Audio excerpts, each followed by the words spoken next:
Okay, Diba? next.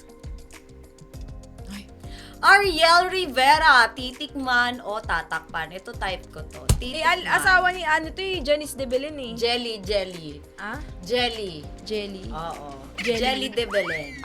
Okay. Oo. Kasi si Janice, yun yung nanay ni Kayla ata. Padilla. Kayla Estrada.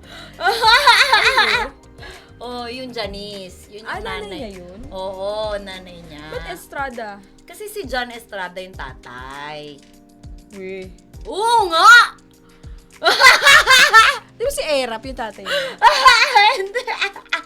Alam mo, ang gulo minsan ng family tree. Parang mali ako ng napaglalagyan. Parang Oo, mali kasi ako. nga ganun yung mga artista, like, di ba, pagka naanakan ng anak, so magkaibang nanay-tatay, may magkakapatid nga na magkakaiba ng nanay at tatay. Okay. Ayun, Artista so- siguro ako.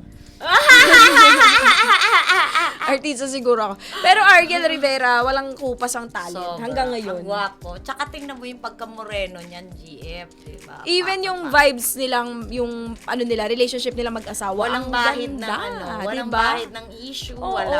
alam mong masaya lang sila, alam mong low-key, Yes. quiet life, walang Oo. sigalot. Hindi, tsaka ang gwapo niya talaga, GF. Like, moreno. Ay, may kahawig. Charot! Grabe, baka mawasiwas mo ako. Baka malatigo mo ako, Bebe Jane. Ako titikman po. May kahawig na siya. Okay. Ikaw? Titikman ko. Siyempre, titikman.